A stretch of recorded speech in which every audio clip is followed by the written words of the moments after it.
Hi, everybody. Thanks so much for being at the Iowa Green Party Convention. And I would love to tell you a little bit about what's going on in my campaign and about the incredible excitement out here on the campaign trail.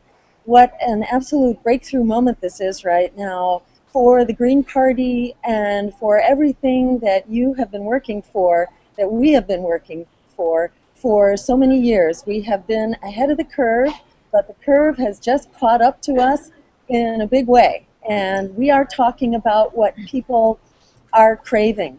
So I just had the incredible honor of speaking to a couple hundred people in Benton Harbor, Michigan, as part of the community's event, which they call Occupy PGA, Occupy the Professional Golf Association tournament, which is taking place really on the backs of the people of Benton Harbor who've been very much abandoned and who are really the poster child of injustice, economic, racial, environmental, and political injustice. This is a largely African American community, very poor, very abandoned, and very disenfranchised. And boy, are they discovering the Green Party right now. It is so thrilling to have talked to a couple hundred people and then hear them just wildly cheering for my campaign, for the Green Party, for the fact that we are there supporting them, that their agenda is our agenda, and that we understand that the fight in Benton Harbor, the fight for jobs, the fight for adequate schools, the fight for their democracy, they've basically been shut down as a city. They've been shut down by this terrible bill in Michigan that enables fiscal managers to take over and basically fire, fire their elected officials.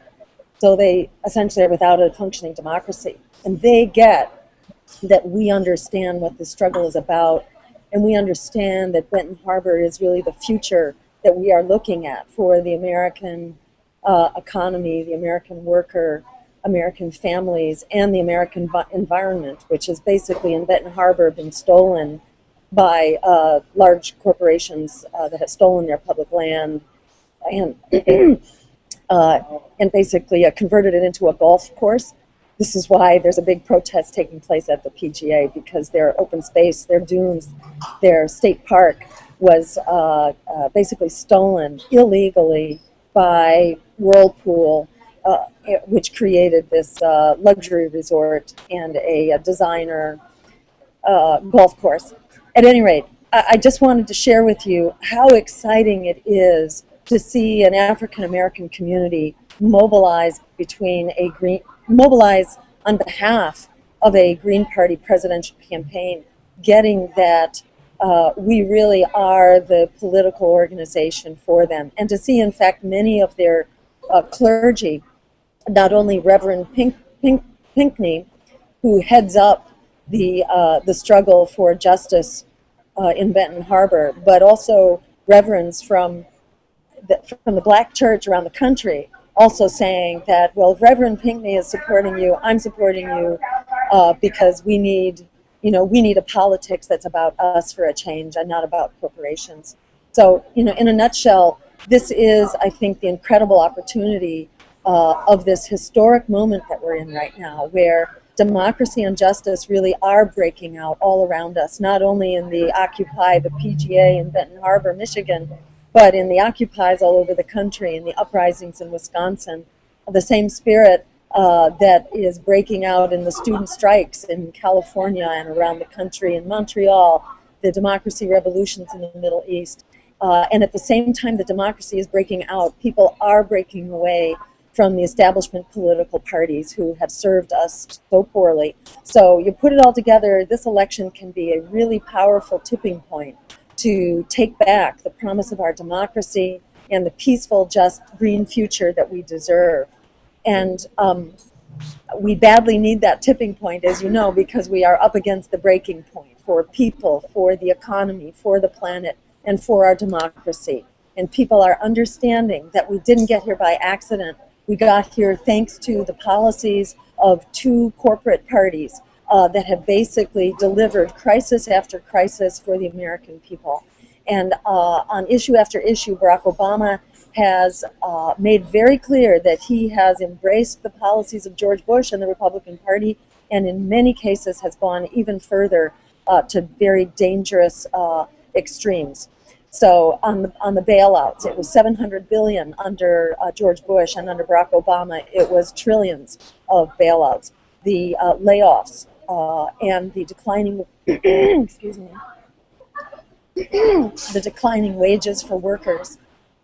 This too proceeds just as much under Barack Obama, who has in fact expanded the free trade agreements, which are free basically for corporate CEOs, but which deny workers their basic rights, their ability to negotiate, set them into competition with low-wage, unprotected workers around the world, and which also, open up foreign countries to the dumping of U.S. goods and the destabilization of Latin American economies in particular. On the attacks on Medicare and Social Security, it was actually Barack Obama who put Medicare and Social Security on the chopping block last year as part of the debt ceiling crisis, excuse me, where he put Medicare and Social Security up as sacrificial lambs to help solve this crisis, which was a concocted crisis to start with. The epidemics of home foreclosures that continue without abatement, the expanding wars where this president intensified the bombing in Pakistan, extended it into Yemen and Somalia, surged the troops into Afghanistan, withdrew from Iraq only because he was forced to on account of George Bush's withdrawal date, and so on. The skyrocketing student debt, the attacks on civil liberties and on immigrant rights and on medical marijuana, and the expanding war on drugs, and finally the absolute plunder of the environment and the climate. So this has been a wake-up moment on steroids, and people get that we are a movement for democracy and justice that is going strong across this nation. We deserve a voice in this election and a choice in November that's not bought and paid for by Wall Street, because that is the very definition of throwing away your vote. And we are on the ballot so that people don't have to throw away their vote. And in fact, people can stand up and exercise not a vote of fear, but a vote of courage to stand up for the things that we need and the things that we deserve. And to run through them very quickly, we are calling for a Green New Deal for America that puts 25 million people back to work, ends unemployment, and jumpstarts the green economy that can put an end to climate change.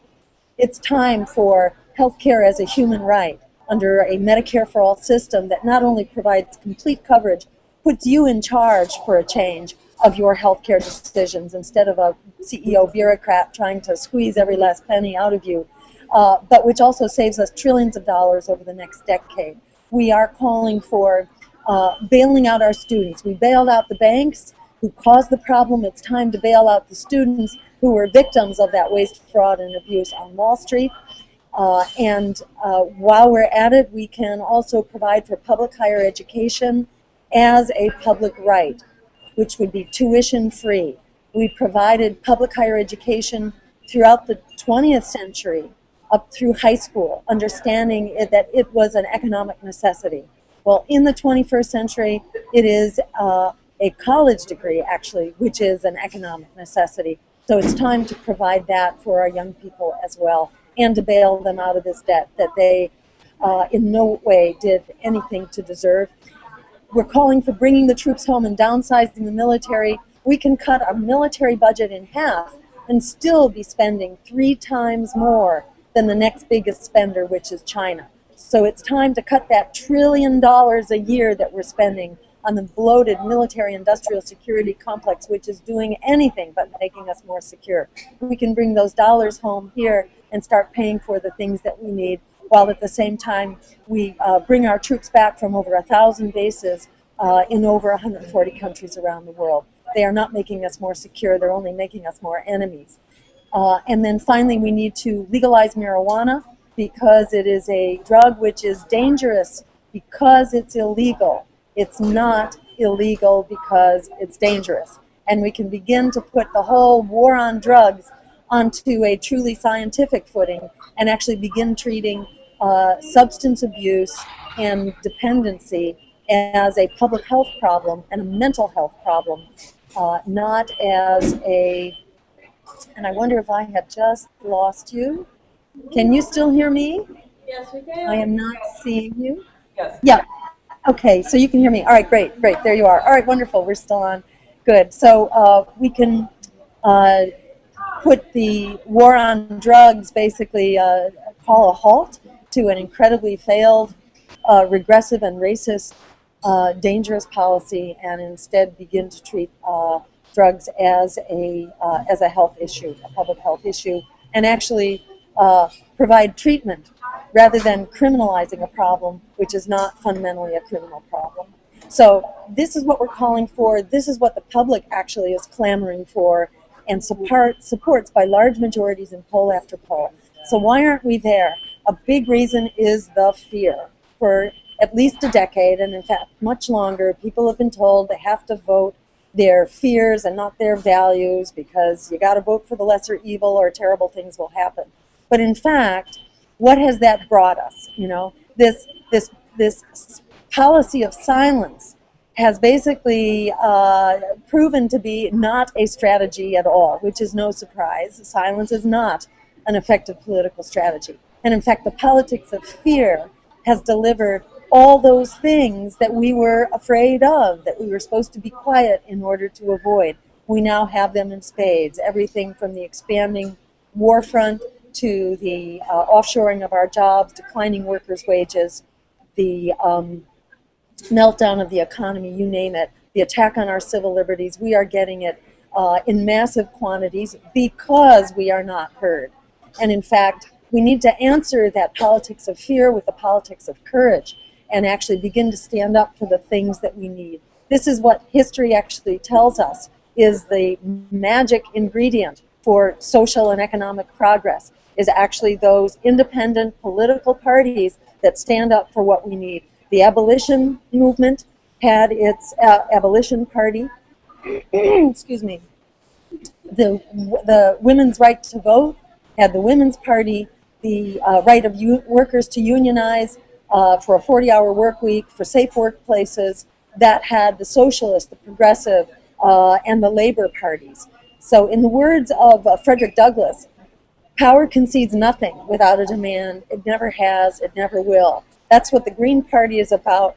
That's what this campaign is about. It's about stepping up and making that demand and driving that demand into the public discourse, because without the demand, there is no counterweight to that continuing surge to the right.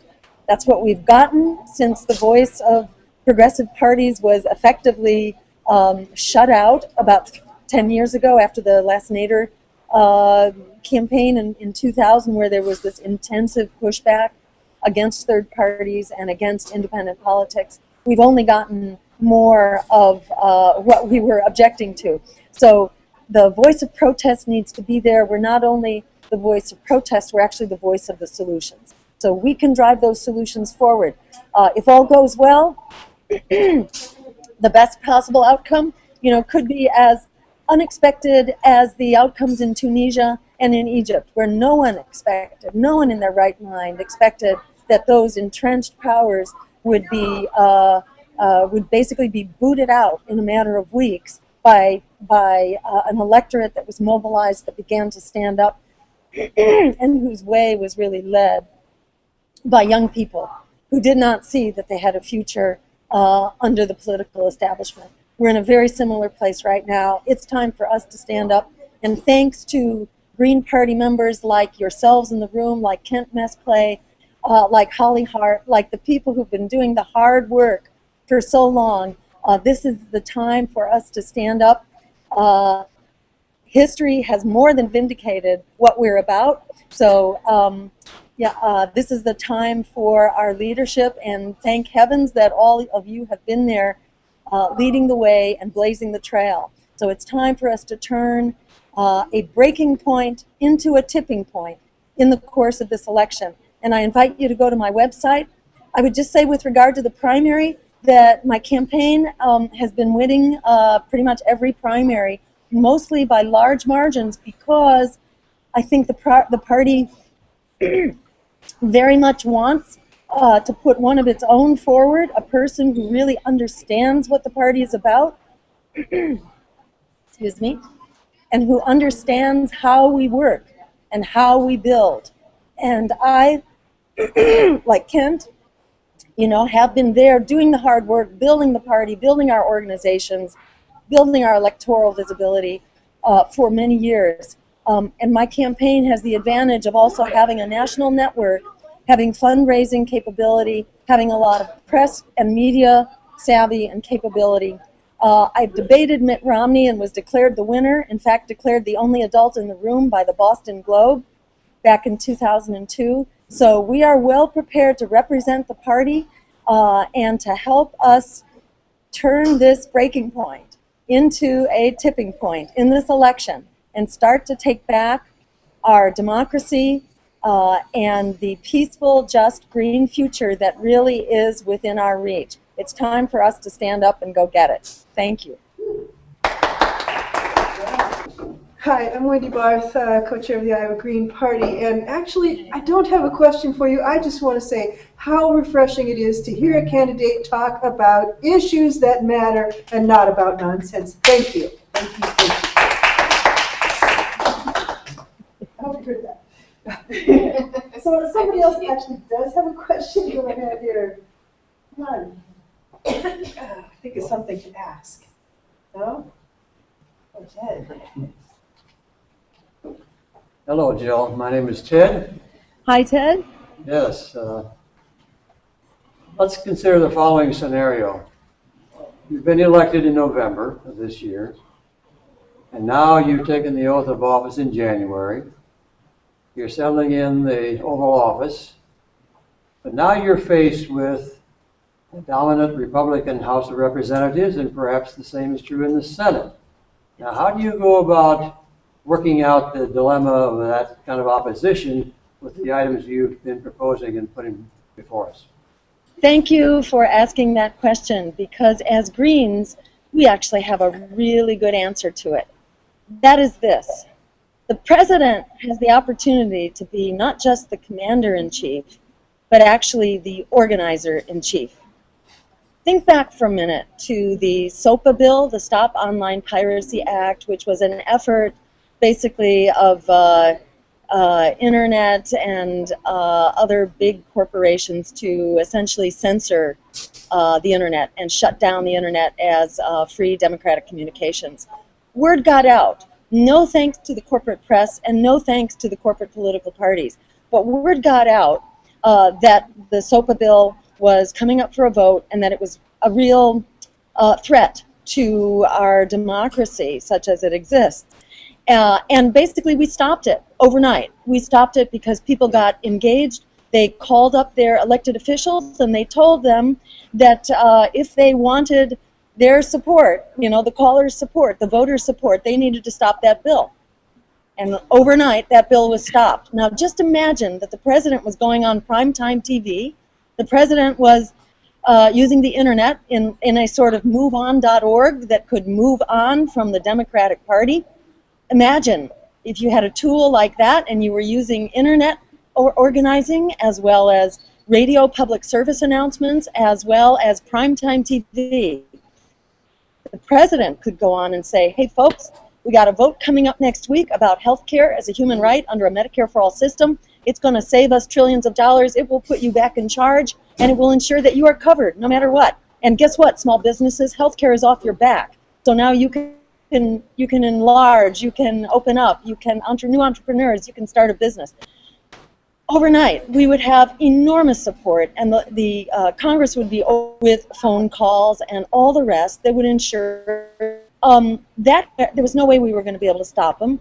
And we stopped them like that. For 5 years running, we prevented the privatization simply by getting the word out, which the press wasn't doing and nobody knew about. So basically, as a democracy, we're flying blind, but with an accountable executive, we could begin to use the power of the executive to actually start turning it around and pass bill by bill the solutions that we need, including the solutions that would establish freedom of the press, open the public airwaves up for public use so that we could begin having real reporting, and the public wouldn't be flying blind, but we would actually know about what's going on inside Congress, inside of our state capitals and our legislatures. So they want you to think that this is unsolvable, but it's actually not. This is eminently solvable, and with the just plain old democratic accountability and the tools that are at a president's disposal, we can get the job done. You're talking to Iowans, and as Iowans, we have a special interest in food and agriculture policy. What is your vision for food and agriculture in the United States? Thank you for asking. And so there's a lot that must be done very quickly, because food is critical not only to our economy, but to our lives, obviously. We need food security, we need food justice, and we need a healthy food system. And this should be a fundamental of our economy. So in fact, food is a pillar of our Green New Deal. We're calling as the centerpiece of our campaign for a Green New Deal, which will establish a green economy, put people back to work, at the same time that it puts a halt to climate change.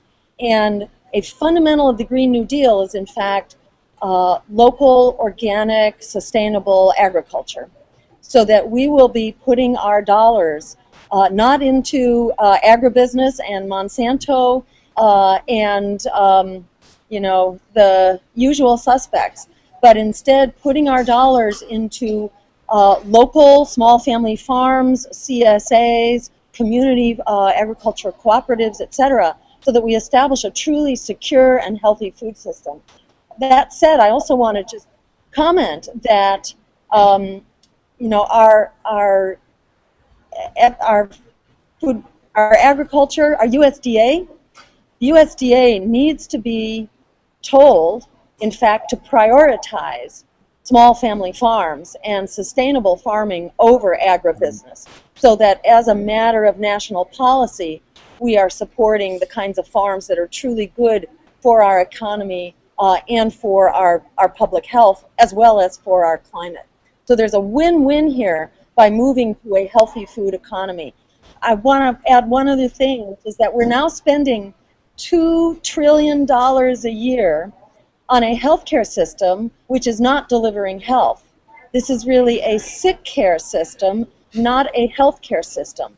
And one of the payoffs of a green economy that includes local, organic, sustainable agriculture is that it profoundly improves our health. 75% of our healthcare dollars are now being spent on chronic diseases which can be prevented at a fraction of the cost by doing those things up front that we need, like establishing a healthy food system. So by creating that healthy food economy, we not only can put a lot of people to work in sustainable, locally based agriculture, but we can transform public health. We saw this clearly happen in Cuba. When Cuba's oil pipeline went down in the early 1990s, their health dramatically improved overnight, so that their rates of death from diabetes dropped 50%. Their rates of death from heart disease and stroke were reduced 30 to 35%. All-cause mortality went down 25% when they just got off of oil and started a local, organic-based food system, which they had to do, and it had an enormous payoff for their health. We cannot buy that with a $2 trillion a year health sick care system. So this is what an incredible boon that a healthy food economy means, not only for our economy, for the planet, for the climate, for our water system, which doesn't need all those pollutants which are getting into your water supply there in Iowa, which is, tends to be highly contaminated. Groundwater is very contaminated with pesticides. But also this is just a win-win all around, including for our health and for our budget.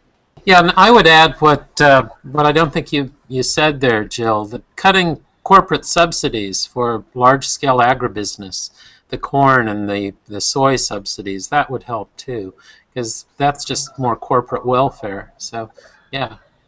And in fact, that is the basis of the Green New Deal. Maybe I didn't clarify that. But under the Green New Deal, we would be providing national funding.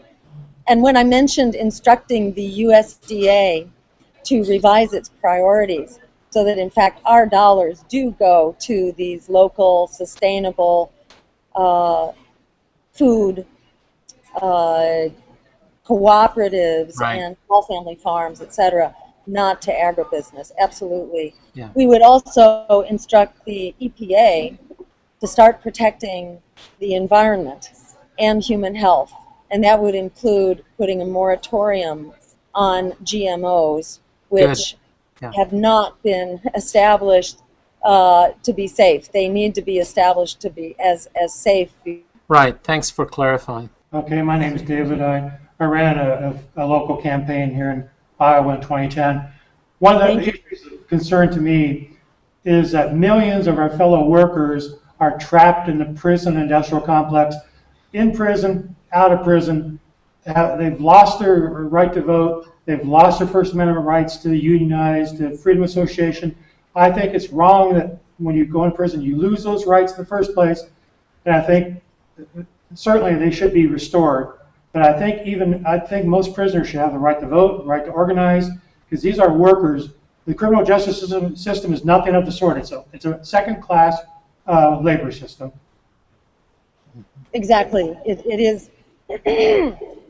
It's the new Jim Crow. You know, it is a form of systemic disenfranchisement from our democracy, and it's economic disenfranchisement as well. So you're absolutely right. This is a national crime, really, that the prison industrial system, which is being increasingly privatized, exists as it does. And I think step number one is to call a halt to this failed racist war on drugs. And the minute we do that, it also becomes possible to commute the sentences of all the people who are currently incarcerated who should be undergoing treatment programs. That is, nonviolent users should be basically put into treatment if they need it and should not be incarcerated, because this is extremely damaging to them and to their communities. It's also extremely costly to taxpayers. So it is a win-win to put the criminal injustice system back on the kind of footing that it should be on as a matter of criminal justice, which means it ought to be reserved for crime. And substance abuse is a mental health issue. It should not be a criminal issue. And you're absolutely right about the prison system being used to disenfranchise largely people. I had the great fortune of working very close to Massachusetts, both to reform our criminal records laws that take criminal records out of the job in an effort to help former offenders get back into the economic system. It is a small step forward, but then we also work together with the Black Empowerment Coalition, actually, and the Green Rainbow Party. We worked together to revise the redistricting laws in Massachusetts, and we successfully doubled the representation of the communities of color. And how did we do that? We did that because the Green Rainbow Party said to them that if the Democratic legislature didn't step up to the plate and provide the kind of representation, small d democratic, for the community of color, that they were going to be in big trouble. And we worked together to accomplish that, where the Black Empowerment Coalition basically worked hand in hand with the Green Rainbow Party so that we could drive forward the improvement of the voter districts to improve representation. But, you know, obviously the president would have the bully pulpit to go a long way beyond that and to ensure that we repeal these disenfranchisement laws that basically take voting rights away from former offenders. The right to vote needs to be restored. We would actually be promoting, and we are promoting, in fact, a constitutional amendment that guarantees everyone's right to vote. So it cannot be taken away by having a a criminal offense on your record, not be taken away by these voter ID laws either, which should not be used to disenfranchise communities of color, college students and elders and so on. So there are, again, readily available solutions. What we need is a political party and elected officials who actually have the courage and the moral values to stand up and push them forward. Thank you. In conclusion, I would just really encourage people to go to my website.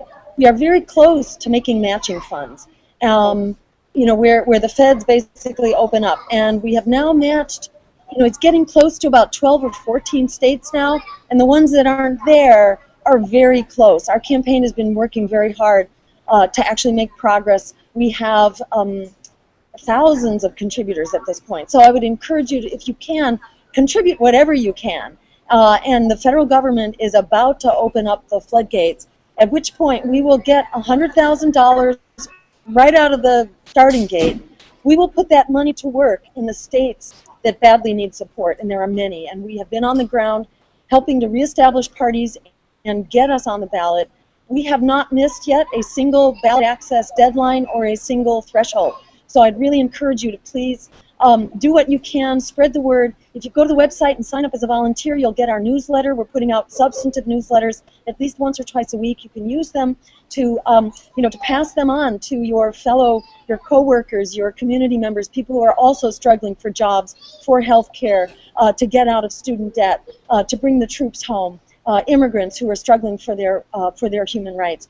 You can forward these newsletters and help bring more people in, because as word gets out, more and more people are jumping on this bandwagon, and pretty soon it's going to be rolling at a pace that it will be unstoppable. They won't know what hit them in November.